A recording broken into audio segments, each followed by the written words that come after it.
Today we are going to start with exercise 1.2. Question number 1 already upon discuss कर चुके थे class में। तो एक्सरसाइज 1.2 में ये जो क्वेश्चन है मिड पॉइंट से रिलेटेड है। तो मिड पॉइंट में क्या दिया हुआ है, इसमें ये क्या दिया हुआ कि point M is the mid point of segment A B. कोई सेगमेंट है, सेगमेंट ए बी, और सेगमेंट मतलब क्या होता है ऑलरेडी अपन एक्सप्लेन कर चुके हैं। यहाँ पर m is the mid point. If I say m is the mid point of A B, इसका मतलब ये है due to the location of point m on A B we are getting two part and those two parts are equal. यानी in simple word A M equal to M B. Point m A B को दो equal part में divide कर रहा है, A M equal to M B, ऐसा दिया हुआ है बराबर। और क्या दिया हुआ है, ए बी इक्वल टू 8। ये पूरा जो लेंथ है that is equals to 8 and we have to find out the length A M का वैल्यू अपने को फाइंड करना है, बराबर है कि नहीं। अच्छा, तो यहाँ पर A M equal to M B तो मालूम ही है, पहली तो बात ये है प्रॉपर्टी। और दूसरा क्या है कि ए एम जो दिख रहा है A M will be half of A B, will be what, half of A B, बराबर है, मालूम पड़ गया। So therefore A M अपने को जो फाइंड करना है that is half of A B. A B कितना है टोटल 8, तो कितना होगा 2 1 जा 2 4 जा 8। So A M equal to 8, sorry this is 4 units, ठीक है। ए एम का वैल्यू 4, यानी कि ये 4 है तो ये भी कितना आएगा 4, तो 4 + 4 इक्वल टू 8, बराबर ना। तो कभी भी कोई पॉइंट एम मिड पॉइंट है, इसका मतलब क्या आएगा A M is half of A B. तो क्वेश्चन नंबर ये 2 है। तो क्वेश्चन नंबर 2 आप लोग वीडियो को पॉज करके लिख लेना। और क्वेश्चन नंबर जो 3 है, क्वेश्चन नंबर 3 भी इसके जैसे ही है। तो क्वेश्चन नंबर 3 आपको होमवर्क के लिए है, तो ये सम खुद से कर लेना। क्वेश्चन नंबर 5 में क्या दिया हुआ है, एक लाइन दिया हुआ है। ये लाइन के ऊपर 1 2 3 4 5 पॉइंट है। और क्या करना अपने को, we have to write the answer to the following question with reference to the figure. There are 7 question that to be answered. और इसका जो आंसर है वो उसको किसके, विद द हेल्प ऑफ जो डायग्राम दिया हुआ है, फिगर दिया हुआ है, इसमें दिया हुआ है। अच्छा, ये करने से पहले मैं आपको बता देता हूँ कि लाइन सेगमेंट और रे में क्या रिलेशन होता है या फिर क्या डिफरेंस होता है। सपोज़ ये है segment, A B is the segment. ये ए बी सेगमेंट को, दिस इज़ लाइन सेगमेंट, ये है सेगमेंट। ए बी सेगमेंट को मैंने एक्सटेंड करके एरो कर दिया, इसका मतलब ये हो गया line. What is the difference between segment and the line? Segment have the end point A and B. Line do not have end point. Now there is a third concept कि suppose मैंने AB है, यहाँ पर segment है, और AB को मैंने एक ही तरफ से एक्सटेंड किया, एक ही तरफ से एक्सटेंड किया, दूसरी तरफ से नहीं किया। इसको क्या बोलते हैं हम लोग, रे बोलते हैं। क्या बोलते हैं, रे, ठीक है। तब ये रे जो है इसका अपने को स्टार्टिंग पॉइंट या you can say end point है। देयर इज़ ए एंड, यहाँ पर there is no end, they have two end point, this is what end point, और यहाँ से स्टार्ट हो रहा है, you can say starting point, कोई प्रॉब्लम नहीं। लेकिन यहाँ पर एंड पॉइंट, इसको भी एंड पॉइंट भी बोलते हैं क्योंकि ये रे का एंड होता है। ऐसा नहीं है कि जैसे लाइन का एंड नहीं होता है, ये इनफाइनाइटली कितने भी चलती रहती है, तो ऐसा नहीं होता है, इसका भी एंड होता है। So it has and point A, that is one and point है, ठीक है। तो और तीनों में क्या रिलेशन हो सकता है, ये रिलेशन हो सकता है कि रे is the part of, sorry segment is the part of रे, रे is the part of line. यानी इसमें से सेगमेंट भी निकल सकता है, इसमें से भी निकल सकता है सेगमेंट, राइट। और जो लाइन है, लाइन में से भी हम लोग रे निकाल सकते हैं। कैसे, सपोज़ कोई एक रे दिया हुआ है, रे ए बी, यहाँ पर कोई पॉइंट मैंने सी ले लिया, तो हम लोग इसको क्या बोलेंगे, ओनली दिस पार्ट, यहाँ से स्टार्ट करूँगा तो इसको बोलेंगे हम लोग रे सी बी, रे क्या हो जाएगा, सी बी। अच्छा, एक और चीज़ आगे बढ़ने से पहले, क्वेश्चन स्टार्ट करने से पहले, पॉइंट सी से लेकर मैं आगे ये जो लिखूँगा एरो तक बोलूँगा, इसको क्या बोलेंगे, रे C A. That means we have बहुत सारे रेज है लेकिन 2 रेज ऐसी है जिसके कॉमन एंड पॉइंट है सी, कॉमन एंड पॉइंट सी, यानी सी से एक रे इस तरफ जा रहा है, दूसरा रे इस तरफ जा रहा है, एक रे सी बी है, एक रे सी ए है, and both the rays have common end point C, और दोनों रेज को बोलते हैं हम लोग अपोजिट रे, यानी एक रे इस तरफ जा रहा है, एक रे इस तरफ जा रहा है, ऐसे कंसेप्ट को या ऐसे रेज को क्या बोलते हैं हम लोग, कॉमन अपोजिट रेज बोलते हैं। क्या बोलते हैं? Opposite raise. So let us start with the questions. ये छोटा सा कंसेप्ट था, स्टार्ट करते हैं यहाँ पे। फर्स्ट क्वेश्चन है right the name of the opposite ray of रे आर पी, यानी रे आर पी जैसे यहाँ पर दिया हुआ है आर दिया हुआ है और ये पी दिया हुआ है, आर पी और ये क्यू है। सो बहुत सारे स्टूडेंट क्या करते हैं, रे आर पी मतलब सोचते कि यही इतना ही पार्ट है, ये तो सेगमेंट हो गया। रे आर पी का मतलब क्या होता है, it has A and point, लेकिन ये आगे चलते ही रहेगा, दूसरा एंडिंग है ही नहीं, दूसरा एंड पॉइंट है ही नहीं, एक ही एंड पॉइंट है। सो रे आर पी का मतलब होता है कि केवल नाम के लिए आर पी बोला है, वो तो चल रहा तो आगे तक ही है, बराबर है कि नहीं। तो रे आर पी का अपोजिट रे क्या आएगा, रे आर एस बोलो या रे आर टी बोलो। रे आर एस बोला तभी भी वो एंड पॉइंट ये आगे तक इन्फिनिटी तक जाएगा, और रे आर टी बोलो तभी भी वो इन्फिनिटी तक जाएगा। तो रे जो ये इसका अपोजिट रे है ना आर पी का, इसको आर एस भी बोल सकते हैं या आर टी भी बोल सकते हैं। तो यहाँ पर मैं क्वेश्चन साइड में लिख देता हूँ। इसका आंसर है रे आर एस या फिर रे आर टी भी बोल सकते हैं, कोई दिक्कत वाली बात नहीं है इसमें।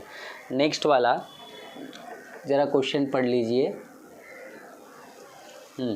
यहाँ पर क्या दिया हुआ है, right intersection of the segment P Q and segment R P. Intersection का मतलब क्या होता है, हमने फर्स्ट चैप्टर अलजेब्रा का किया है, अलजेब्रा का फर्स्ट चैप्टर किया, उसमें था ना कंसेप्ट इंटरसेक्शन का मतलब होता है कॉमन पार्ट। मतलब अपने को क्या बताने का, रे पी क्यू और रे आर पी में कॉमन पार्ट क्या है। तो रे पी क्यू देखते हैं, रे पी क्यू मतलब यहाँ से स्टार्ट होएगा आगे तक जाएगा, रे पी क्यू एंड रे आर पी आर इधर से स्टार्ट करता है, रे आर पी आगे तक जाएगा, बराबर। तो दोनों में कॉमन पॉइंट कौन सा है, कॉमन पॉइंट देखो ये यहाँ से स्टार्ट होता है, यहाँ आगे तक जाता है, बराबर है कि नहीं। इसको मिटा देता हूँ। और रे आर पी मतलब रे आर पी यहाँ से स्टार्ट होता है और आगे तक जाता है, यानी कि यहाँ पर अलग से निकाल के दिखाता हूँ आपको मैं।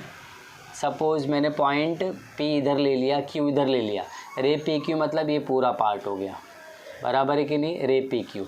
और रे आर पी मतलब क्या हो जाएगा, रे आर पी ऊपर बना देता हूँ मैं और यहाँ पर पॉइंट है और P यहाँ पर, तो रे बोला तो आगे तक जाएगा, बराबर है।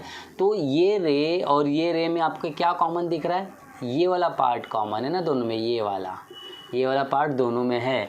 तो ये वाला पार्ट दोनों में है, तो ये क्या हो गया, दोनों में ये पार्ट हो गया, मतलब इंटरसेक्शन क्या हो गया इसका, इन दोनों का इंटरसेक्शन हो गया रे पी क्यू। आंसर है रे पी क्यू। मालूम पड़ गया ना कि एक यहाँ से यहाँ पर स्टार्ट होता है, दूसरा यहाँ से यहाँ पर स्टार्ट होता है, तो दोनों में कॉमन तो यही पार्ट हो गया ना, बराबर है। तो नेक्स्ट वाला राइट द यूनियन सेट। अभी इंटरसेक्शन जैसा अपन ने सीखा था, क्या था, इंटरसेक्शन का मतलब होता है कॉमन पार्ट, यूनियन का मतलब क्या होता है, यूनियन सेट भी अपन ने फर्स्ट चैप्टर अलजेब्रा में सीखा। तो यूनियन मतलब दोनों को सेट को यूनाइट करने का। तो यहाँ पर क्या करना है, हमें रे पी क्यू और रे क्यू आर को मिला के क्या बनता है वो देखना है। सो रे पी क्यू यहाँ से स्टार्ट होता है आगे तक जाता है, रे पी क्यू, और दूसरा क्या है रे क्यू मतलब यहाँ से स्टार्ट होता है Q और क्या R तक जाएगा, नहीं वो आगे तक जाएगा। तो इसको और इसको यानी इधर वाला एरो और इधर वाला एरो को ज्वाइन कर दो, क्या मिलता है अपने एक लाइन मिल जाता है, समझे कि नहीं। यानी इसको और इसको ज्वाइन करो तो लाइन ही बन जाएगा ना। तो इसका आंसर क्या है, दोनों का रे पी क्यू और रे क्यू आर का आंसर यूनियन है line T Q, line T Q. तो टी क्यू को हम लोग लाइन एस आर भी बोल सकते हैं, लाइन आर पी भी बोल सकते हैं, क्योंकि दोनों तरफ से एक्सटेंड हो सकता है वो, ठीक है। Fourth, state the rays of which Q R is the subset. हमें क्या बताना है, ये जो रे क्यू आर है ये किसका, कौन से रेज का सबसेट है। सबसेट का मतलब पार्ट। तो देख लेते हैं, क्यू आर देख लेते हैं, क्यू आर। तो क्यू आर जो सेगमेंट है यहाँ से लेकर यहाँ तक, ये आर है और ये क्यू है, ये कौन से रे का सेगमेंट है, मतलब पार्ट है। तो रे क्यू आर का बोल सकते हो या रे क्यू टी का भी बोल सकते हो। ये जो दिख रहा है ये वाला आर क्यू, ये आर क्यू क्या है, आर क्यू ये वाला रे का है कि नहीं, पार्ट है पार्ट, बराबर है कि नहीं। तो कौन कौन सा रेज, मतलब एक रे तो है रे आर क्यू, आंसर रे आर क्यू का भी पार्ट है, मतलब एक रे जो उस तरफ जा रही है उसका भी पार्ट है, एक तरफ जो यहाँ से यहाँ जा रही है उसका भी पार्ट है, या रे आर क्यू या रे क्यू एस का भी पार्ट है, बराबर है। अच्छा, question number 5, write the pair of opposite ray with common end point R. तो तुम्हें क्या करना है, एक जोड़ी लिखनी है अपोजिट रे की जिसका एंड पॉइंट आर हो। तो आर ढूंढते हैं, ये रहा आर से एक रे इधर जा रही है, एक रे इधर जा रही है, तो वन पेयर क्या, R P and R S, रे आर पी एंड रे आर एस, बराबर है। आर पी एंड रे R S is the one pair of opposite रे जिसमें आर एंड पॉइंट है, कॉमन एंड पॉइंट है। क्वेश्चन नंबर 6 भी ज़रा पढ़ लीजिए, क्या दिया हुआ है इसमें। क्वेश्चन नंबर 6 में दिया हुआ है, write any two rays with common end point S. Common end point S common end point का, एक एस टी ले लो, एक एस आर ले लो, एस आर लिखो या आर क्यू लिखो, रे तो रे होती है, तो यहाँ पर क्या हो जाएगा, रे एस टी एंड रे एस आर, रे एस टी एंड रे S R the opposite ray in which S is common, बराबर है। Right the intersection set of रे S P and S T. तो ये वाला जो पार्ट है ये वाला आपके लिए होमवर्क है, क्योंकि इंटरसेक्शन ऑलरेडी अपन कर चुके हैं। नेक्स्ट क्वेश्चन की तरफ बढ़ते हैं अभी। अच्छा, क्वेश्चन नंबर 6 जो है आपको एक नंबर लाइन ड्रॉ करके दिया हुआ है और 0 2 4 6, ए का कोऑर्डिनेट 0, बी का 2, सी का 4, वी का क्या होगा 5। भले मैंने नहीं लिखा हो लेकिन यहाँ पर है ना 1 2 3 4, ये 5 है तभी से जाके 6 हो गया। उसी तरह LHS में भी माइनस में भी पॉइंट्स दिया हुआ है। तो आपको क्या करना है, यहाँ पर क्वेश्चन है state points which are equidistance from the point B. अब ये इक्वी डिस्टेंस मतलब क्या होता है, इक्वी डिस्टेंस का मतलब होता है इक्वल डिस्टेंस, इक्वल डिस्टेंस। वो पॉइंट्स बताओ, अपने को क्या बताना, वो पॉइंट्स बताना है जो पॉइंट बी से इक्वल डिस्टेंस पे है, बराबर है कि नहीं। मान लो कि यहाँ पर कोई पॉइंट है बी, यहाँ से यहाँ तक की दूरी सपोज़ 4 है, ये पॉइंट ए है, तो यहाँ से यहाँ तक का दूरी भी 4 होना चाहिए। तो हम लोग बोल सकते हैं कि ए का डिस्टेंस बी से और सी का डिस्टेंस बी से इक्वल है, यानी 4 और 4 है, बराबर है कि नहीं, ठीक है। तो यहाँ पर पॉइंट बी ये है, पॉइंट बी से इक्वल डिस्टेंस पर कौन कौन सा पॉइंट है। सबसे पहली तो बात यह है कि ये है और ये है, यहाँ से यहाँ तक का डिस्टेंस कितना 2, ये कितना 2। तो first pair A and C, first pair A and C. क्या दूसरा पेयर भी हो सकता है, यहाँ से यहाँ तक ये 1 2 3 4, तो ये 1 2 3 4, तो P and D, second point P and D, P and D यानी कि 1 2 3 4, 4 डिस्टेंस है यहाँ पर, 1 2 3 4, 4 डिस्टेंस है, यानी point P and D are also equidistant from point B। सही में आया। तो क्वेश्चन नंबर 2, यहाँ पर क्वेश्चन नंबर 2 क्या दिया हुआ है, write a pair of points which are equidistant from the point Q। Q से इक्विडिस्टेंस पर कौन सा पॉइंट है, जैसे मैंने पहला वाला किया ये आपको करना है, बराबर। तो ऐसे पॉइंट क्यू है ना, पॉइंट क्यू से इक्वी डिस्टेंस पर कौन कौन सा पॉइंट है, यू एंड एल। तो लिखो, चलो मैं ही कर देता हूँ, यू एंड एल। और कौन सा पॉइंट है क्यू से, यहाँ पर 1 2 और यहाँ पर 1 2, तो R and P, points R and P, बराबर है, ठीक है। और क्वेश्चन नंबर 3 तो ऑफकोर्स ये आपको ही करना है, क्योंकि इस टाइप का क्वेश्चन तो अपन पहले भी कर चुके हैं, जहाँ पर we have to find out the distance between the two given point, larger coordinate minus smaller coordinate. So with this हमारा एक्सरसाइज ये ख़त्म होता है। Thank you.